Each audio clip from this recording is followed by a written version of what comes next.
નમસ્કાર મિત્રો, તાપી જિલ્લાની એકમાત્ર number 1 news channel Samaykranti news બુલેટિનમાં વિગતવાર સમાચાર નિહાળો. ઉચ્છલ તાલુકાના થુટી ગામે નદીમાં નહાતી મહિલાને છેડતી કરી પુત્રને અજાણ્યા 3 ઇસમે માર માર્યો. ઉચ્છલ તાલુકાના થુટી ગામે તાપી નદીમાં નહાતી મહિલાની અહીં નહીં નહાવાનું કહી ડ્રેસનો કોલર પકડી છેડતી કર્યા બાદ ફરિયાદી મહિલાના પુત્ર તનવીર મંસૂરીને અજાણ્યા 2 ઇસમોએ પકડી રાખી અન્ય એક અજાણ્યા ઇસમ પથ્થર વડે માર માર્યો હોવાની ફરિયાદ દાખલ થઈ છે. જે પ્રકરણમાં અજાણ્યા 3 ઇસમો વિરુદ્ધ પોલીસે ફરિયાદ દાખલ કરી કાર્યવાહી હાથ ધરી છે. જે માહિતી સોમવારના રોજ 3 કલાકે મળી હતી. વ્યારાથી વીરપુર ફાટક જતા રોડ પર એસટી બસ ખોટકાઈ જતા મુસાફરોની સમસ્યા વધી. તાપી જિલ્લાના કુકરમુંડાથી સુરત જતી એસટી બસ ખોટકાઈ ગઈ હતી. જે એસટી બસ વ્યારાથી વીરપુર ફાટક જતા રોડ પર અચાનક બંધ પડી જતા સુરત તરફ જતા મુસાફરોની સમસ્યામાં વધારો થયો હતો. બનાવને લઈ જાગૃત નાગરિક દ્વારા વિડીયો બનાવી વાયરલ કરવામાં આવ્યો હતો. જે માહિતી સોમવારના રોજ 4 કલાકે મળી હતી.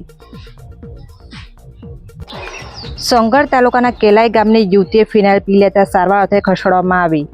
તાપી જિલ્લાના સોંગઢ તાલુકાના કેલાઈ ગામના નિશાળ ફળિયામાં રહેતી 24 વર્ષીય યુવતી પૂજાબેન ગામેથી અગમ્ય કારણસર ઘરમાં મૂકેલ ફિનાઇલ પી લીધું હતું. બનાવની જાણ પરિવારના સભ્યોને થતાં તાત્કાલિક વ્યારા જનરલ હોસ્પિટલમાં સારવાર અર્થે લઈ જવામાં આવતા તબીબો દ્વારા સારવાર કરવામાં આવતા દર્દીની સ્થિતિ સામાન્ય હોવાની માહિતી પ્રાપ્ત થઈ છે. જે માહિતી 4 કલાકે મળી હતી. સોંગઢ આરટીઓ ચેકપોસ્ટ નજીકથી ખાનગી ટ્રાવેલ્સમાં લઈ જવાતો વિદેશી દારૂનો જથ્થો ઝડપી લઈ 49 લાખનો મુદ્દામાલ કબજે કરાયો. તાપી જિલ્લા એલસીબી પોલીસ સ્ટાફના માણસોને મળેલી બાતમીના આધારે સમય નામની ખાનગી કંપનીની ટ્રાવેલ્સ બસમાંથી ચોરખાનામાં સંતાડી રાખેલી વિદેશી દારૂનો જથ્થો ઝડપી લેવામાં આવ્યો છે. જ્યાં પોલીસે 49,84,000નો મુદ્દામાલ કબજે લઈ ગોપાલ ગાયરી અને લક્ષ્મણસિંહ રાજપૂત રહે ઉદયપુરનાઓને ઝડપી લઈ ઉદયપુરના ટીલુ ઉર્ફે કરણસિંહને વોન્ટેડ જાહેર કરી કાયદેસરની કાર્યવાહી હાથ ધરી છે. જે માહિતી સોમવારના રોજ 3 કલાકે મળી હતી. વાલોડ તાલુકાના બાજીપુરા નજીકથી ટેમ્પામાં લઈ જવાતા પશુને ઉગારી લઈ પોલીસે 2 ઇસમને ઝડપી લીધા.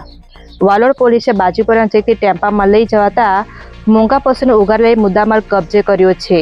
જ્યાં પોલીસે ટેમ્પો સહિત 6,90,000ના મુદ્દામાલ કબજે લઈ નાઝીમા ઇબ્રાહીમ પટેલ રહે મહાદેવનગર વ્યારા અને સમીર શાહ મહેબૂદ શાહ ફકીર રહે મગદુમનગર વ્યારાને ઝડપી લઈ પશુ ભરાવી આપનાર મગરકોઈના હસમ શોકત આલીશરને વોન્ટેડ જાહેર કરી કાર્યવાહી હાથ ધરી છે.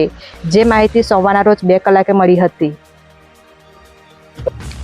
ઉચ્છલ તાલુકાના થુટી ગામે ઉકાઈ ફુગારા નજીક ફરવા આવેલા સહેલાણીને અજાણ્યા 15 જેટલા ઇસમોએ માર માર્યો. ઉચ્છલ તાલુકાના થુટી ગામે ઉકાઈ ફુગારા નજીક સુરતના ફરિયાદી પ્રતાપ ચૌહાણ સહિતનું પરિવાર ફરવા આવ્યું હતું. જે સહેલાણીઓ પૈકી એક મહિલા કપડાં બદલતા હોય એ સમયે 5 જેટલા ઇસમો ફોટા વિડીયો ઉતારતા હોવાની શંકાએ તેમને એવું નહીં કરવા જણાવતા મામલો ગરમાયો હતો. બાદમાં અજાણ્યા આશરે 15 જેટલા ઇસમોએ લાકડા વડે સહેલાણીઓને માર મારતા ફરિયાદ દાખલ કરવામાં આવી છે. જે માહિતી સોમવારના રોજ 1 કલાકે મળી હતી. ઉચ્છલ પોલીસ મથક ખાતેથી માજી સૈનિક સંગઠન અને ધારાસભ્યની હાજરીમાં તિરંગા યાત્રા નીકળી. તાપી જિલ્લાના ઉચ્છલ પોલીસ મથક ખાતેથી ઓપરેશન સિંધુની સફળતાને લઈ તિરંગા યાત્રા કાઢવામાં આવી હતી. જે યાત્રા પોલીસ મથકથી નીકળી મામલતદાર કચેરી ખાતે પહોંચી હતી. જ્યાં માજી સૈનિક સંગઠન અને ભાજપના સંગઠન પ્રમુખ તેમજ ધારાસભ્ય ડોક્ટર જયરામ ગામિત અને જિલ્લા પંચાયતના પ્રમુખ સહિત તાલુકાના આગેવાનો દેશપ્રેમીઓ મોટી સંખ્યામાં જોડાયા હતા. જે માહિતી સોમવારના રોજ 1 કલાકે મળી હતી. વ્યારા તાલુકા પંચાયત ખાતેથી પંચાયતના પ્રમુખ અને અધિકારીઓ દ્વારા ઈ રિક્ષા અને લીલી ઝંડી અપાઈ.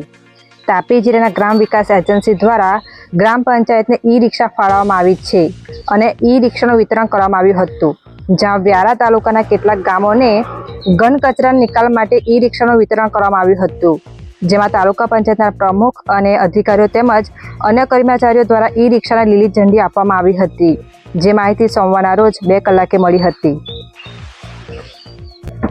તાપી જિલ્લાના અધિક કલેક્ટર દ્વારા જાહેરનામું બહાર પાડવામાં આવ્યું છે. તાપી જિલ્લાના અધિક નિવાસી કલેક્ટર દ્વારા જાહેરનામું બહાર પાડવામાં આવ્યું છે. જ્યાં મકાનો અને બંગલાઓમાં કામ કરનારાઓની વિગતના નજીકના પોલીસ સ્ટેશન અને મામલતદાર કચેરીમાં જમા કરાવવાનું રહેશે. જ્યાં વિવિધ મુદ્દા આવરી લઈ જાહેરનામું પ્રસિદ્ધ કરવામાં આવ્યું છે. જે માહિતી સોમવારના રોજ 4 કલાકે મળી હતી. સમયક્રાંતિ ન્યૂઝ ચેનલમાં તાપીના સમાચાર મેળવવા માટે ચેનલને યુટ્યુબમાં જઈ સબસ્ક્રાઇબ અવશ્ય કરીશો અને લિંક તમારા મિત્રોમાં પણ શેર કરશો અને આવતીકાલે ફરી મળીશું નવા સમાચાર અને અપડેટ સાથે. આભાર.